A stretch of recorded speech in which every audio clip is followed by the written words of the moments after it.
Le père Ludovic Lado, prêtre jésuite et anthropologue.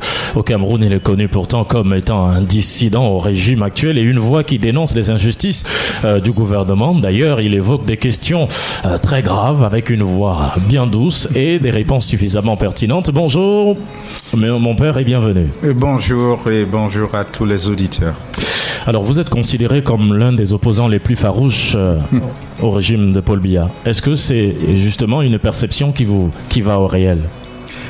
Alors, je dirais plutôt que je suis un opposant à la longévité du régime en place. Je ne suis pas contre un régime en tant que tel, parce que de toute façon, ce qui nous préoccupe, c'est la bonne gestion de la chose publique. Et je me bats, j'apporte ma modeste contribution à l'avènement d'une véritable démocratie au Cameroun. Et quand on parle de démocratie, l'une des caractéristiques, c'est l'alternance. Et j'estime simplement que ce régime a trop traîné. Et il est temps qu'on le renouvelle parce que, bien évidemment, on le constate, les fruits ne sont pas toujours bons. Mais Lungata, j'ai un problème. C'est le père de... Tu as dit père jésuite. Jésuite, c'est l'église de Jésus, c'est comment? C'est quoi un prêtre jésuite? Un prêtre jésuite, c'est un prêtre catholique...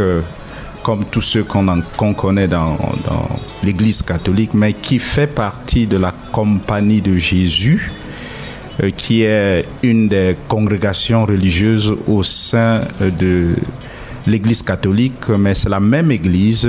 C'est comme si vous aviez plusieurs chambres dans une même maison. Et la chambre dans laquelle nous résidons, dans cette maison, quelle Église catholique, c'est celle des Jésuites. Et c'est eux qui tiennent par exemple le collège Liberman à Douala.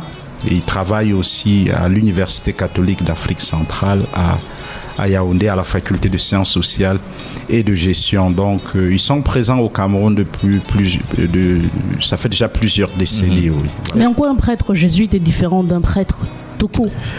Parce que dans l'Église catholique, on distingue les prêtres diocésains qui dépendent directement d'un évêque, d'un prêtre religieux qui dépend d'une congrégation religieuse. Et c'est le cas pour les jésuites. Et il y en a des centaines dans l'Église catholique, des congrégations religieuses. Les jésuites sont ou constituent l'une des congrégations les plus anciennes, puisqu'on existe depuis 1640. Depuis 1640. Alors, dites-nous, est-ce qu'il y a comment on reconnaît un prêtre jésuite? Alors, très bonne question. À vue d'œil, il n'y a pas de différence. Mais au fond, ce qui nous distingue dans cette grande famille qu'est l'Église catholique, c'est un peu ce qu'on appelle le charisme de chaque unité, donc de chaque congrégation. Et les jésuites ont l'habitude de dire que leur charisme, c'est de rechercher dans tout ce qu'ils font la plus grande gloire de Dieu. Et c'est pour cela qu'ils font un peu de tout pour le service de l'humanité. Ils sont dans l'éducation, la santé, même le journalisme. Vous trouvez des jésuites journalistes. Donc, ils sont pratiquement dans la plupart des corps de métier. Et notre souci, c'est de mettre chacun son talent au service de l'humanité. On a l'impression que les jésuites, selon vous, sont un peu plus libres que les autres prêtres. Je ne dirais pas un peu plus libre, parce qu'au fond, la spiritualité chrétienne est essentiellement une spiritualité de la liberté intérieure. Et d'ailleurs, on en parlera quand on évoquera le livre. Pour prendre de bonnes décisions, il faut être intérieurement libre. Je dirais simplement que nous sommes effectivement peut-être plus sensibles à la question de la liberté de penser, la liberté de se mouvoir, ou tout au moins d'apporter sa contribution ou d'explorer de nouvelles pistes pour un plus grand service de l'humanité. Et c'est pour cela que dans l'histoire, les jésuites ont souvent été associés à de très grandes innovations que ce soit dans le domaine de l'éducation ou même dans le domaine scientifique et autres. Donc, tout simplement parce que souvent on ose, si vous voulez, emprunter des chemins qui ne sont pas nécessairement des sentiers battus. Et ça peut nous faire des amis comme ça peut nous faire des ennemis. Et donc notre histoire est jonchée de notre aventure est jonchée de ces variables. Voilà. Donc les jésuites ne sont pas les sectaires. Non, pas du tout. Oh là là, c'est comme je l'ai dit, c'est l'Église catholique et on a notre place, on est en bonne place dans l'Église. Mais quand j'étais dans le sud de Cameroun, là-bas, il y avait des prêtres. On entendait que les prêtres dormaient souvent au cimetière. Je veux souvent savoir si c'était des jésuites. Ils allaient souvent prier. Ils dormaient souvent minuit, 1, 2, 3 heures au cimetière. C'était des jésuites. Et qu'est-ce qui amène un prêtre à aller se coucher au cimetière? Oh là là, ça, je l'apprends de vous. Je ne savais pas qu'il y a des prêtres qui dorment au cimetière. Si des gens le font, ça veut dire qu'ils sont en train de dérailler.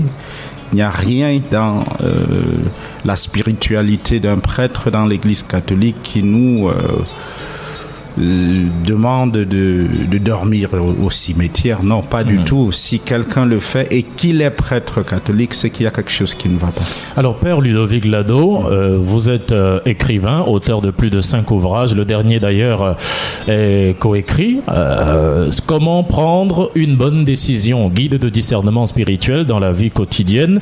Ludovic Lado, donc vous l'avez Coécrit coécrit avec Philippe Abada et Christophe Couliot. Évidemment, nous parlerons complètement de ce livre, mais est-ce que vous ne sortez pas du champ de votre compétence aujourd'hui quand vous vous engagez pleinement dans la politique et dans la critique du régime au pouvoir? Non, pas du tout, parce que la mission des jésuites dans le monde aujourd'hui se décline en termes de foi au service de la justice sociale.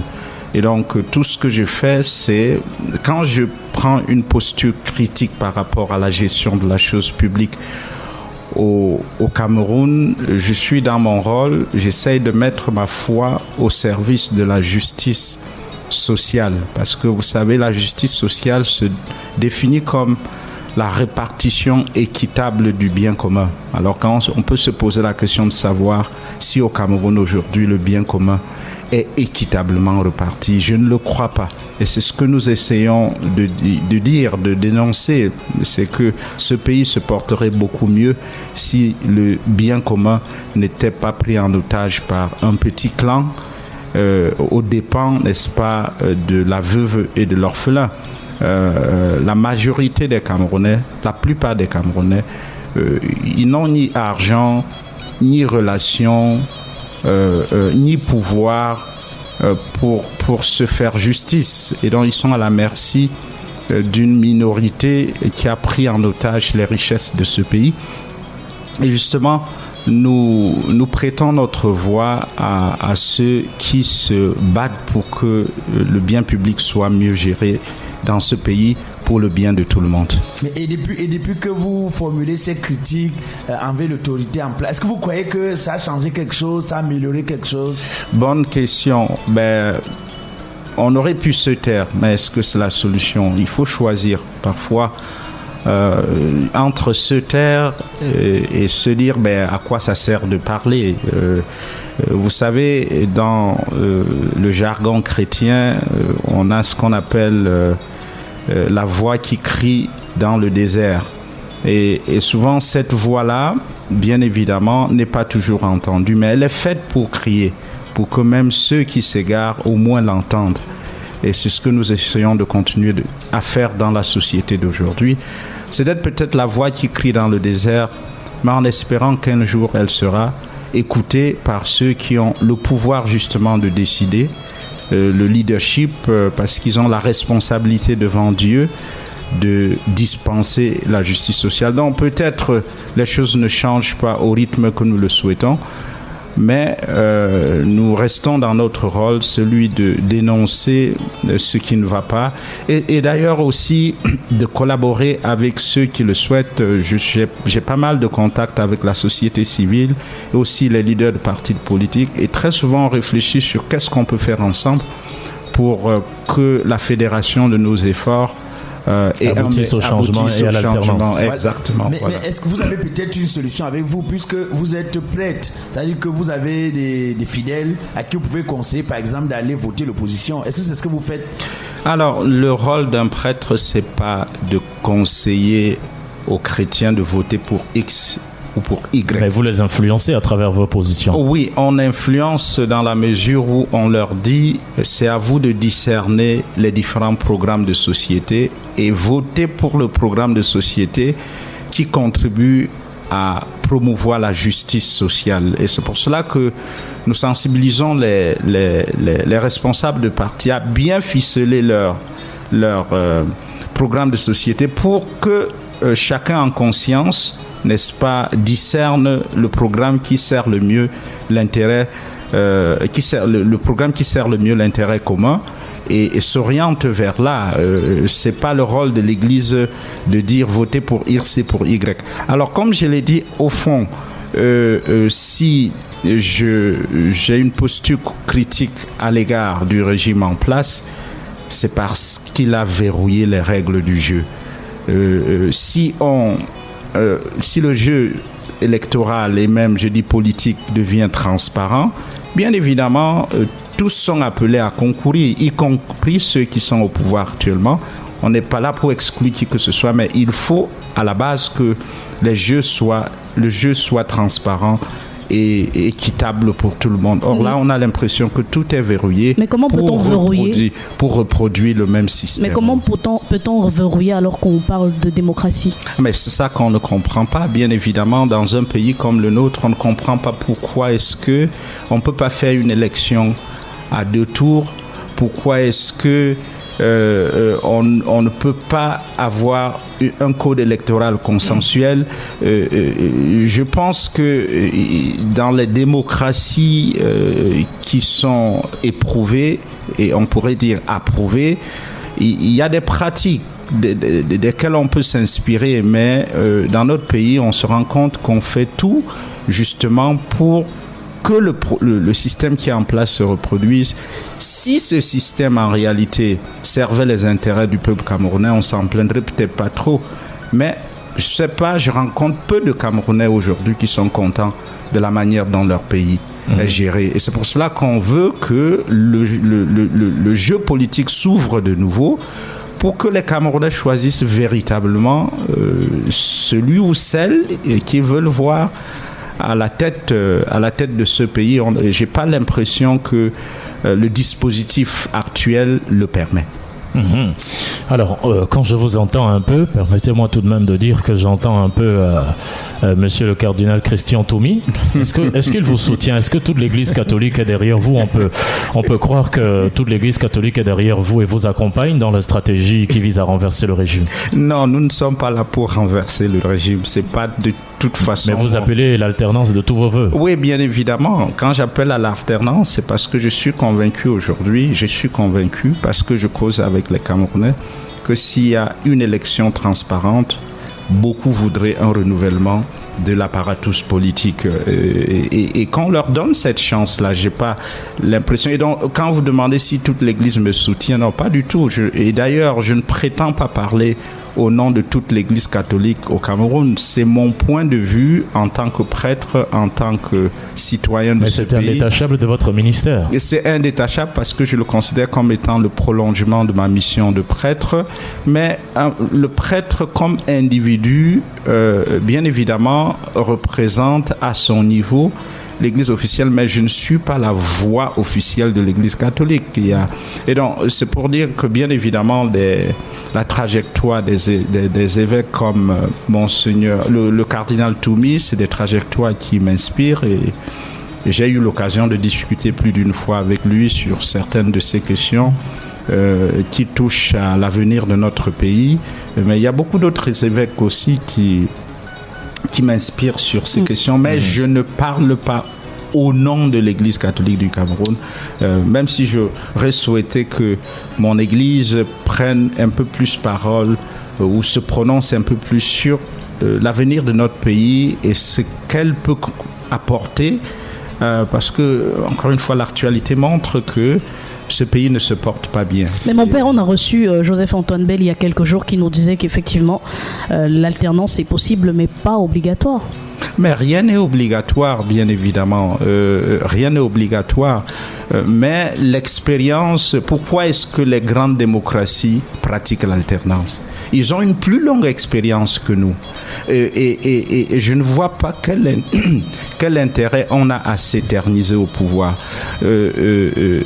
L'alternance a ses vertus parce que ça nous permet de renouveler l'appareil politique et de donner la chance à un plus grand nombre de citoyens de contribuer à la construction du bien public.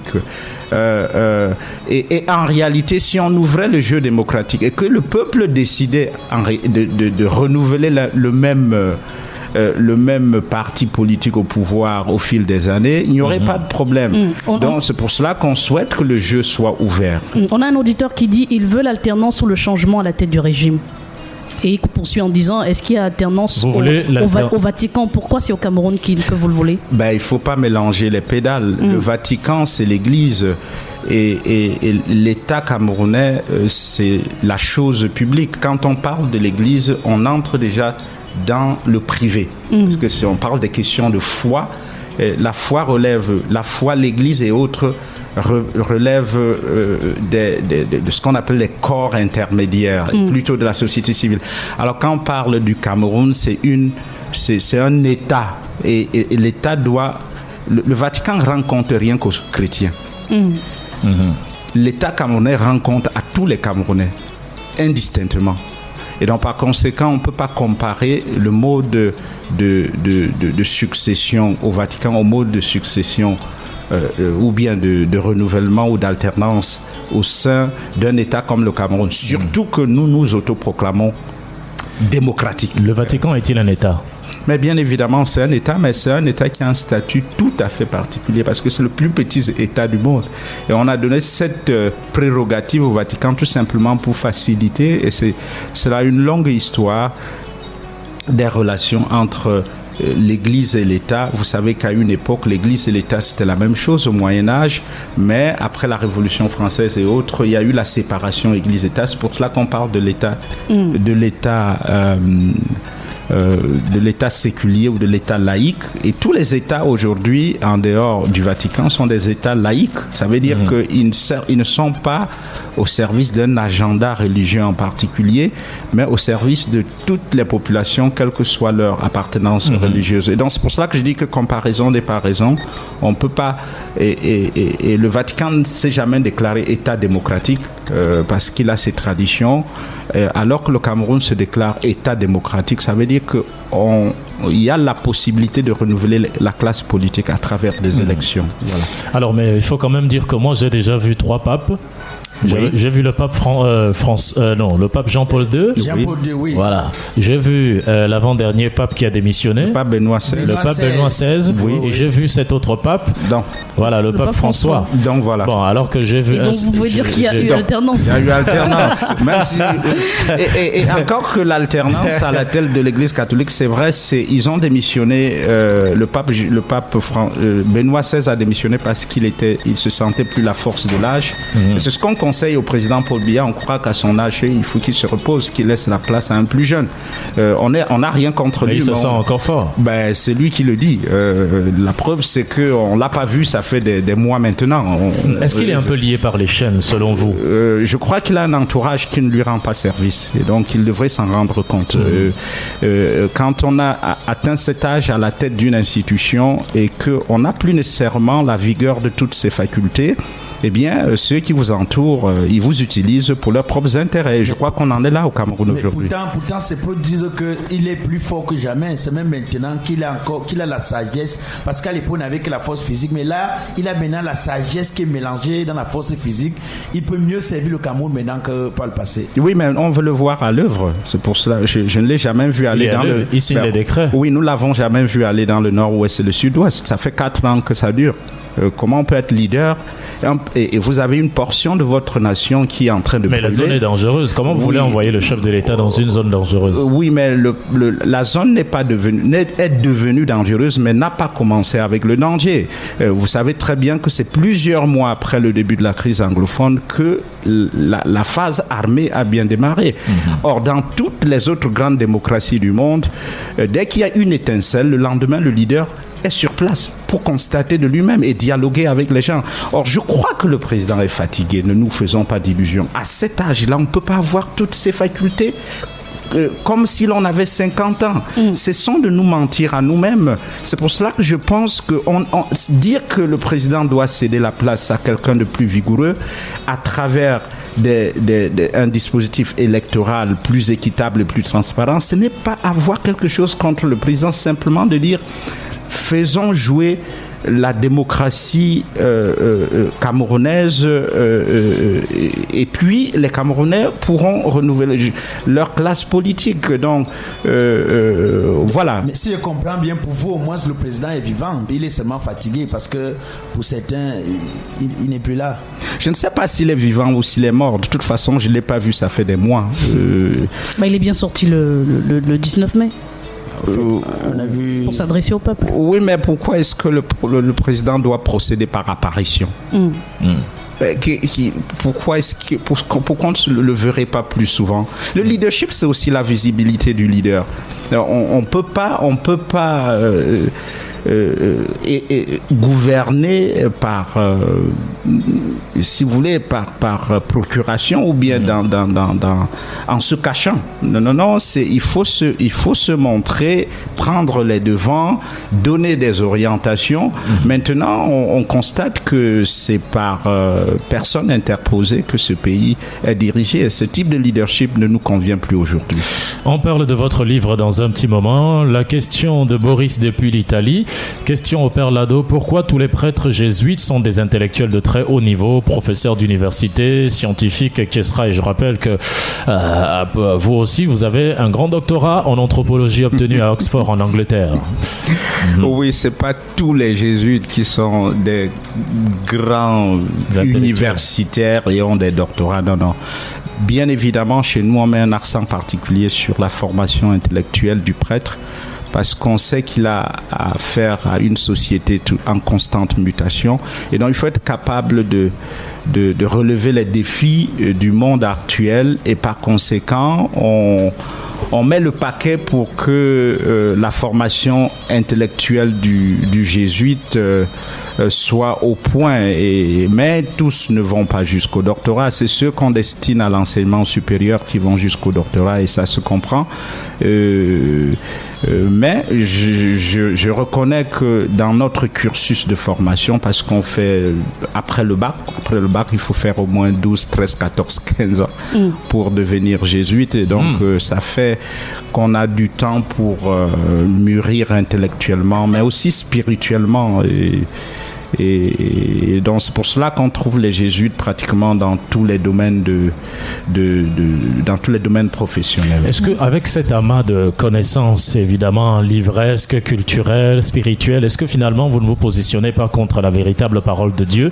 Il me souvient que ce sont les grands prêtres qui étaient considérés comme les plus grandes sagesses juives. Ce sont ces grands prêtres qui ont tué Jésus. Très bonne question. Non, nous croyons que l'intelligence est au service de la foi et que chacun doit mettre son intelligence au service de la foi. D'ailleurs, beaucoup étudier, mais aussi beaucoup prier. C'est pour cela que la raison ne va jamais... La raison qui... Divorcée de la foi, la raison devient mortifère. Parce que la foi est là pour... La raison est là pour éclairer la foi, mais la foi aussi est là pour éclairer la raison. Et les deux doivent constamment être utilisés ensemble ou nous accompagner. Et beaucoup construisent leur foi aussi sur leurs avoirs, sur leur intelligence, sur leur sagesse. Oui. Peut-être que c'est la raison pour laquelle Jésus est allé choisir ceux qui n'étaient pas allés à l'école, Pierre, Jean et tout le reste, évidemment, parce que certains s'appuient aujourd'hui sur leur sagesse. Alors oui, tout à fait. C'est pour cela que je dis la raison sans la foi ne va pas très loin. Et vous faites bien d'indiquer que les apôtres de Jésus n'étaient pas des intellectuels, c'était des hommes simples, parce qu'en réalité, facilement transformables. Facilement transformables, et parce qu'en réalité, quand on étudie beaucoup, on risque de devenir orgueilleux, parce qu'on s'appuie, on voudrait simplement s'appuyer sur ça. C'est pour cela qu'il y a beaucoup d'athées dans le monde scientifique aujourd'hui. Dès qu'ils découvrent un pan du mystère de la réalité, ils croient qu'ils peuvent percer le mystère de Dieu et deviennent orgueilleux. C'est pour cela que la raison doit être toujours accompagnée ou contenue ou tout au moins orientée, éclairée par la sagesse de la foi. Et comme le disent si bien les Saintes Écritures, la sagesse de Dieu est plus forte, bien évidemment, que la sagesse de l'homme. Mais on ne les oppose pas. La sagesse de l'homme doit être nourrie par la sagesse de Dieu. Et donc, raison et foi, encore une fois, doivent toujours aller ensemble. Père Ludovic Lado, vous allez nous dire en quelques mots ce que vous avez vu à Kumba, parce que vous revenez de Kumba et vous y êtes allé dans la région du Sud-Ouest il y a quelques jours. Mais il y a une question d'auditeur. Vous affirmez être des représentants de Jésus sur la terre, mais à aucun moment dans la Bible, que vous maîtrisez mieux que nous, Jésus ne s'est mêlé de la politique. La preuve, il a déclaré que son royaume ne fait pas partie de ce monde. Ne pensez-vous pas que votre combat politique se situe aux antipodes de la foi chrétienne et de votre mission sacerdotale? Alors, oui, effectivement, Jésus n'était pas un homme politique, mais qui l'a condamné? C'est Pilate. Pilate, c'est un homme politique. Et pourquoi est-ce qu'on l'a condamné? C'est parce qu'on estimait qu'il était subversif. Et donc, par conséquent, même si en tant que prêtre, je ne suis pas homme politique, je dois me préoccuper de la justice sociale. Et quand on se préoccupe de la justice sociale, on rencontre nécessairement le politique sur son chemin, et cette rencontre peut être fatale, et c'était le cas de Jésus. Donc, encore une fois, je veux nuancer en disant oui, j'ai pas à faire la politique partisane au sens où je dis je suis de tel parti et non de tel autre parti, mais je dois être attentif à la manière dont la politique se déploie dans mon pays ou dans tout pays où je travaille, et signaler, tirer la sonnette d'alarme quand la politique n'est plus au service du bien commun. Et quand je le fais, je ne peux ne pas rencontrer le politique ou les hommes politiques sur mon chemin. Et comme dans le cas de Jésus, cette rencontre peut être fatale. Vous vous souvenez que quand on vient voir Jésus en disant on paye l'impôt à qui? À César, ou on ne paye pas? Il dit remettez à César, ce qui appartient à César. Et à Dieu ce qui appartient à Dieu. Certains utilisent cette citation pour dire qu'il faut séparer le politique du religieux. C'est vrai, le politique ne doit pas se confondre avec le spirituel. Mais c'est le même Jésus qui dit heureux les artisans de la justice, heureux les persécutés pour la justice. Et donc l'Église en principe, le prêtre en principe et le chrétien tout court, à un moment donné, surtout dans une société pleine d'injustice, va vivre la persécution parce qu'il dit la vérité et il défend la justice. Et quand vous le faites, vous ne pouvez ne pas être persécuté. On va entrer dans le livre dans une minute. Brièvement, comment a été votre séjour à Kumba? Racontez-nous ce que vous avez vu, ce que vous avez entendu. Comment ça s'est passé? Alors, je n'avais pas prévu d'aller à Kumba quand je venais au Cameroun. Pour la petite histoire, c'est Covid qui me retient au Cameroun puisque je suis en mission au Tchad. Et donc, j'attends la réouverture des frontières pour repartir sur N'Djamena. Mais il se trouve que pendant mon séjour au Cameroun, on m'a demandé d'aller rendre service à Kumba. Et c'est pour ça, j'en ai profité pour faire une petite chronique de mon voyage. Et ça m'a ouvert les yeux sur certains pans ou aspects de la crise anglophone, comme on l'appelle. J'ai donc rencontré pas mal de citoyens camerounais qui vivent cette crise au quotidien. J'ai causé longuement avec un certain nombre d'entre eux. Et le constat que je fais, c'est que cette zone, comme toutes les zones anglophones minées par cette crise, n'est plus entièrement, bien évidemment, sous le contrôle de l'État. Si les axes principaux qui sont jonchés de détachements de l'armée sont relativement sécurisés ou safe, pour parler en anglais. Les périphéries sont entre les mains des groupes ou des amazoniens, et c'est eux qui font la loi dans ces régions-là. Et le sentiment que j'ai, c'est que le commun du mortel, c'est-à-dire le petit peuple, est un peu pris en otage entre ces deux forces. Et ça fait que leur vie quotidienne est bien évidemment perturbée par les bagarres entre les deux parties. Et c'est pour cela que je plaide, comme nous l'avons toujours fait de le début, pour que cette crise soit résolue par le dialogue. Je me réjouis d'apprendre ces jours-ci qu'il y a des contacts qui ont eu lieu entre les deux camps, c'est-à-dire entre le gouvernement et les leaders amazoniens, et j'espère qu'on va poursuivre dans cette lancée pour libérer le peuple, cette partie du peuple camerounais. Est-ce que c'est le début d'un aboutissement? J'espère, et je prie pour cela. Je crois que tout le Cameroun le souhaite, qu'on mette un terme à cette crise qui a déjà fait beaucoup de dégâts, pour que le sang ne coule plus dans cette partie du Cameroun. Mais cela passe ou passera non seulement par le dialogue, mais par des réformes. On n'a pas le choix. Il faut qu'on se parle. Père Ludovic Lado, jésuite, anthropologue, actuellement directeur général du Centre d'études et de formation pour le développement à N'Djamena, c'est au Tchad. Évidemment, c'est un plaisir de vous recevoir et nous parlons de votre dernière production, Comment prendre une bonne décision. C'est le livre que vous venez de coproduire, guide de discernement spirituel dans la vie quotidienne. Parlez-nous de cet ouvrage. Comment prendre une bonne décision? Comment prendre une bonne décision? Vous savez, Gandhi que nous connaissons très bien, le père de la non-violence. Voilà, il dit: sois le changement que tu veux voir dans le monde. Be the change you want to see in the world. Donc, sois le changement que tu veux voir dans le monde. Et donc, pour que le monde change, il ne suffit pas seulement que les systèmes changent. Quand on dénonce les systèmes politiques qui accouchent de la mort et non de la vie, on pense au changement structurel. Mais il y a aussi le changement individuel. Ce pays ne peut pas changer si chacun de nous ne change pas. Parce que ce pays est la somme de nos décisions.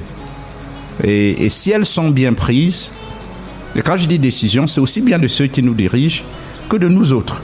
Si chaque citoyen, à son niveau, fait bien son travail, ce qui suppose qu'il prend les bonnes décisions là où il se trouve, et qu'on a une masse critique de citoyens camerounais qui prennent de bonnes décisions au quotidien, ce pays changera qualitativement. Et donc, ce livre donne quelques repères aux chrétiens en priorité, mais à tout homme, parce que ce canevas peut être utile à tout homme, qu'il soit chrétien ou pas, pour prendre des bonnes décisions en famille, au travail, dans la gestion de la chose publique. Donc voilà, en résumé, c'est un peu le but de ce livre, c'est donner des repères à tout homme, surtout aux chrétiens, et ils sont nombreux dans ce pays. Je crois que les statistiques nous diront qu'ils sont plus de la moitié de la population. Ça veut dire que s'ils prennent chacun de bonnes décisions là où ils sont placés par Dieu, ce pays irait beaucoup mieux. S'ils prenaient de bonnes décisions, ce pays irait beaucoup mieux. Donc, c'est une chose de tirer sur ceux qui dirigent, mais c'est aussi important pour chacun de nous de faire son introspection pour se demander, là où je suis, est-ce que je brille par la qualité de mes décisions? Mais parfois, les bonnes actions sont noyées parmi les mauvaises. Oui, bien sûr. C'est pour cela que je parlais de la masse critique. Si on a une masse critique de Camerounais qui prennent des bonnes décisions au quotidien, sur la balance, on pèsera du côté du bien. Donc, au fond, le but, c'est de dire que si ce pays va mal, c'est pas seulement du fait de l'irresponsabilité de beaucoup de nos leaders, c'est aussi du fait de l'irresponsabilité des citoyens au quotidien. On parle de l'incivisme. Prenons le cas de Covid-19, la lutte contre Covid-19. On a beaucoup évoqué l'incivisme des Camerounais dans le respect des mesures barrières.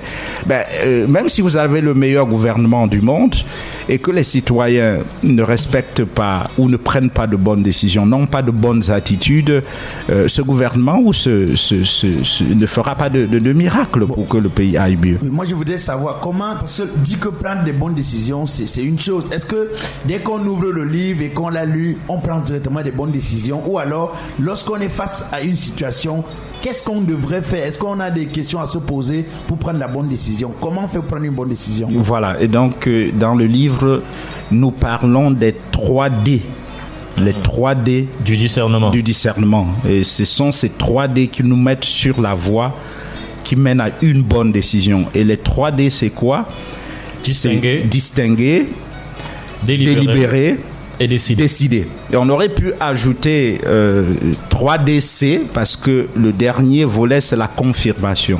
Quand vous avez distingué, que vous avez délibéré et quand vous avez décidé, il faut maintenant, dans la mise en œuvre de la décision, qu'il y ait confirmation, que vous sentiez qu'effectivement, la décision que j'avais prise était la bonne. Si on se rend compte dans la mise en œuvre qu'elle n'est pas adaptée à la situation qu'on avait en face, eh bien, à ce moment-là, on réajuste le tir. C'est pour cela que c'est dans la mise en œuvre d'une décision prise que s'opère la confirmation qu'on a véritablement pris une bonne décision. Mais les détails, vous les trouvez dans le livre. Et vous exhortez les chrétiens, et pas seulement, à impliquer Dieu dans toutes les décisions qu'ils prennent. Exactement. C'est-à-dire que quand on est face à un choix à opérer, à une décision à prendre, il ne suffit pas de laisser les émotions ou bien les considérations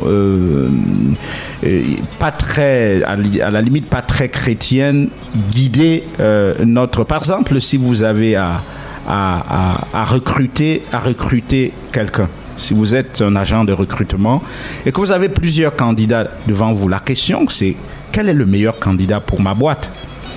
Et à ce moment-là, bien évidemment, la décision que vous avez à prendre, c'est d'étudier les dossiers de ce que... C'est ça, distinguer. C'est d'étudier les dossiers de ceux que vous avez en face. Ensuite, vous délibérez. Délibérer, ça veut dire vous peser les pour et les contre à la lumière de vos valeurs, à la lumière de vos objectifs, à la lumière de votre spiritualité, à la lumière simplement de la raison. Et c'est ça, délibérer. Et en fin de compte, vous décidez en faveur de la personne la plus indiquée. Mais vous pouvez aussi vous laisser guider dans votre délibération par des considérations biaisées. Il est de quelle religion? Il est de quelle ethnie? Il est de quelle... Or, ces considérations, certainement, vous conduiront à une mauvaise décision parce que vous risquez de faire passer un candidat simplement parce qu'il partage votre religion ou partage votre... Il est de la même ethnie que vous. Et ce serait une décision par émotion. Par émotion. Et d'ailleurs, l'un des principes cardinaux de prise de décision, c'est que en situation émotionnelle, de haute émotion, on ne prend pas de décision. Que ce soit la haute tristesse ou la haute joie. Oui, il ne faut pas prendre de décision. Et parce que l'émotion a pour vocation d'être mensongère. L'émotion, elle peut même être véritable, c'est-à-dire votre joie peut être réelle. Prenons le cas qu'on donne le plus souvent, c'est quelqu'un qui est amoureux. Oui, j'ai déjà souffert de ça. Ah ben voilà, si vous êtes amoureux, vous faites des promesses que vous ne pouvez pas tenir parce que vous êtes en haute intensité émotionnelle et cela biaise votre raison et votre capacité de décider clairement. Et alors on demande en général d'attendre de retrouver sa paix ou son statut normal ou ordinaire pour soit faire des promesses ou soit prendre des bonnes décisions. L'amour rend aveugle et bien évidemment... Même si le voisin n'est pas aveugle. Dans la 8e des 10 clés que vous proposez pour prendre la bonne décision en guise de conclusion, vous parlez de passer à l'action en résistant à la petite voix saboteuse. C'est quoi cette voix? Alors, vous savez, quand vous avez affaire à des décisions cruciales dans votre vie, en général, et c'est pour cela que l'un des principes dans la prise de décision, c'est qu'il faut écouter son cœur. Il faut écouter cette... Et en général, quand on écoute son cœur, on entend plusieurs voix. Il y en a qui vous... Pourtant, on a un cœur. On a un seul cœur, mais c'est d'ailleurs pour cela qu'on parle du discernement des esprits. On sent plusieurs voix en soi, et ces voix ne viennent pas toutes du bon esprit. Voilà. La voix qui vient du bon esprit va vous orienter vers ce qui va faire fleurir votre vie, alors que la voix saboteuse, c'est celle qui va chercher à vous décourager, à vous dire non, vous ne pouvez pas, vous vous prenez pour qui, d'ailleurs regardez votre passé, vous n'avez jamais rien fait de bon dans votre vie. Mais c'est parfois elle qui parle plus fort, mon père. C'est elle qui parle plus fort, et justement le but... Elle raisonne quand l'autre s'est déjà arrêté. Oui, elle aussi. raisonne, et c'est pour cela qu'il faut délibérer, parce que quand vous délibérez et vous prenez le temps de décider, de délibérer, et donc de peser à la lumière de la raison, de vos valeurs, de vos repères, eh bien, vous finissez toujours par distinguer ces voies-là. Vous finissez toujours par vous dire non, celle-ci, elle n'est pas la bonne. Surtout si elle ne me propulse pas vers le meilleur de moi-même. Je viens de voir que votre devise, c'est Think Big, Start small. Start small. Think big, ça veut dire qu'il faut rêver grand. Oui. Mais la petite voix ne vous demandera jamais de rêver grand. La petite voix vous enfermera dans les petits quotidiens. Elle montrera des obstacles. Elle vous montrera constamment des obstacles et vous montrera que vous ne pouvez pas. Vous êtes prétentieux. Or, quand vous rêvez grand et que vous allez pas à pas, eh bien, la mise en œuvre des petites décisions par étapes que vous prenez vous permet de confirmer, de vérifier que vous êtes sur la bonne voie et ensuite de vous ajuster au fur et à mesure. Alors, prenons cet exemple pour sortir, la délibération rationnelle. On parle un peu de l'approche, des avantages et des inconvénients. Oui. Alors, prenons un exemple qui est dans votre livre. Si je veux acheter une voiture, vous me demandez de construire un tableau. Oui, vous faites un tableau. Ouais. Ça, c'est une des approches. Et dans cette approche, vous utilisez la balance de la raison. Or, la raison, c'est en général ce que nous appelons le bon sens. Et donc, est-ce que je dois acheter une voiture ou pas maintenant? Alors, quels sont les avantages et les inconvénients de chacune des deux options? Vous prenez donc votre tableau. Quels sont les avantages et inconvénients à ce moment précis de ma vie si j'achète une voiture? Quels sont les avantages et inconvénients à ce moment précis de ma vie si je n'achète pas une voiture ou une maison ou je ne sais pas quoi d'autre? Et quand vous avez fait avantages et inconvénients pour chacune des options que vous avez bien pris la peine de distinguer, vous pesez. Et c'est ça la délibération. Or, peu font ce travail préliminaire. Et c'est pour cela qu'on prend souvent de très mauvaises décisions. Et quand on prend des mauvaises décisions, ça nous sort de notre chemin dans la vie. Parce que nous sommes chacun sur cette terre pour une mission. Et quand chacun trouve la sienne, eh bien, les décisions au quotidien nous permettent en effet de fleurir. Et de mener ce que effectivement l'Écriture appelle la vie en abondance. Et en définitive, que retenir?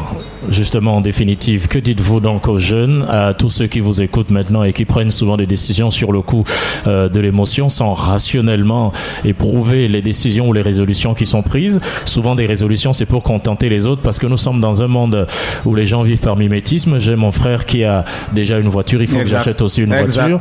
Voilà, j'ai ma cousine qui a un terrain, il faut que j'achète aussi un terrain.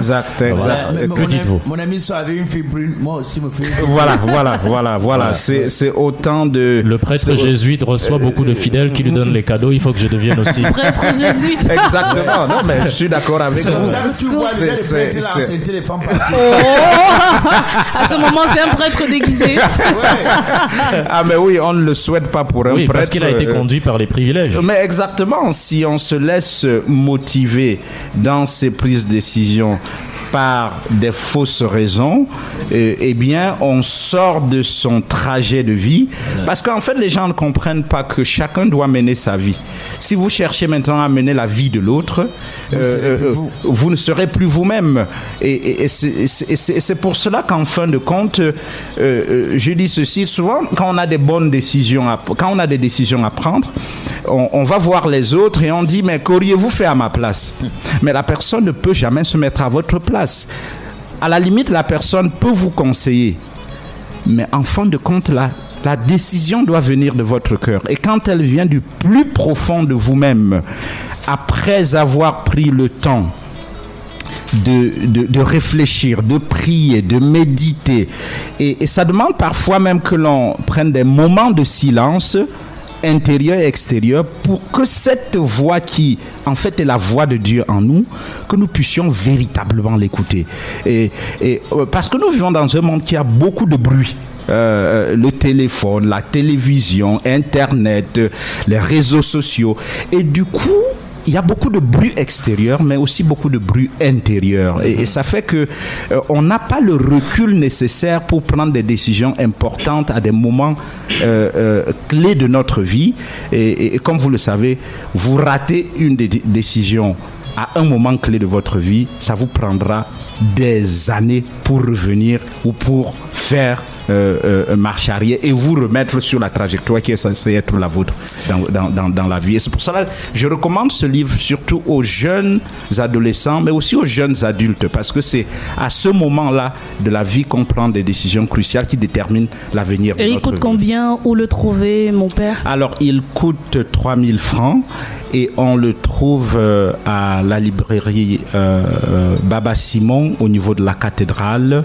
Et d'ailleurs, toute cette semaine, le livre est en promotion au niveau justement de la cathédrale, où je dirais des messes tout au long de la semaine pour faire la promotion de ce livre que j'estime très important pour guider les chrétiens et tout homme de bonne volonté dans la prise de bonnes décisions. C'est clair, il est important, j'ai déjà le mien, mon père. Alors, est-ce que le prêtre jésuite peut se marier? Non, bien évidemment. Dans l'église catholique romaine ou de rite romain, les prêtres ne se marient. Mais ils font comment pour satisfaire leur libido alors? Ils sont... Et puis le Seigneur. Black, je suis à la source, laissez-moi prendre l'info. Justement, en psychologie, on parle de la sublimation. Ça veut dire quoi? Ça veut dire que normalement, si vous vous plaisez dans le métier que vous faites, eh bien, ces énergies qu'on aurait pu libérer autrement, vous les libérez à travers votre vocation et la passion que vous avez pour votre vocation. Vous savez, il y a des scientifiques qui décident de ne pas se marier parce qu'ils ont choisi d'être scientifiques et passent toute leur vie dans les laboratoires parce que c'est là-bas que leurs énergies, y compris leurs pulsions sexuelles, sont satisfaits. C'est dans la recherche scientifique. Et donc, ils font ces sacrifices et c'est ce que notre formation est censée nous aider à faire. C'est pour ça qu'elle dure. C'est pour éprouver la capacité de maîtrise de soi et de vie chaste dans le parcours qui est le nôtre. Je ne dis pas que c'est facile, il y a des égarements, je le sais. Souvent vous avez envie de vous marier et quand vous regardez une femme peut-être qui est sexy, tout ça, qu'est-ce que ça vous fait? Ça lui fait ce que ça nous fait. Là quand il y a laissé nous prendre la sauce. Oui, mais bien évidemment, est-ce que vous ne vous dites pas, qu'est-ce que je fais même dans le jésuisme? Mais bien évidemment, il arrive que quand vous êtes en présence d'une famille d'un homme marié qui a ses enfants et sa femme, ou que vous rencontrez une femme qui ne vous laisse pas indifférent, vous vous posez des questions parce que bien évidemment on reste des hommes, mais vous vous posez des questions, mais en même temps vous vous dites on n'est pas que des animaux, donc c'est pas parce que toute femme, même quand on est marié, c'est pas parce que toute femme qu'on rencontre ensuite sur le chemin il faut sauter dessus. Il y a la maîtrise de soi, fait partie des éléments de maturation humaine, et ça vaut non seulement pour le prêtre mais même pour des personnes mariées. Mais est-ce qu'on peut décider de rompre, de déposer, de régner le sacerdoce? Et c'est d'ailleurs ça que j'aime le plus dans l'église catholique, c'est que c'est un chemin de liberté. À tout moment vous pouvez décider, et à ce moment-là vous écrivez une lettre au pape pour dire, bon, écoutez, libérez-moi. C'est bon, là, je veux me bon, marier. je veux me marier. Serez-vous prêt à le faire, mon père? Je suis pas encore arrivé à cette non, je suis pas encore arrivé à cette décision. Question, mon père. Pour l'instant, je Là, suis qu'on a terminé. heureux d'être prêtre. Oui. Petite question comme ça. Mon père, Oui. votre argent que vous gagnez, vous investissez, vous avez des immeubles, vous avez des maisons, est-ce que vous investissez? Vous avez des biens? Non, le jésuite fait, vous savez, même dans le mariage, il y a ce qu'on appelle régime de biens communs. Alors, quand vous êtes religieux, quand vous êtes prêtre diocésain, vous pouvez avoir vos biens. Mais quand vous êtes prêtre religieux, tout ce que vous gagnez va dans la caisse commune et à partir de la caisse commune, on vous prend en charge. Et donc, j'ai pas de bien personnel que je peux appeler bien du Père Lado. Mais je ne manque de rien parce que ma congrégation pourvoit à mes besoins. Donc c'est comme ça que nous fonctionnons.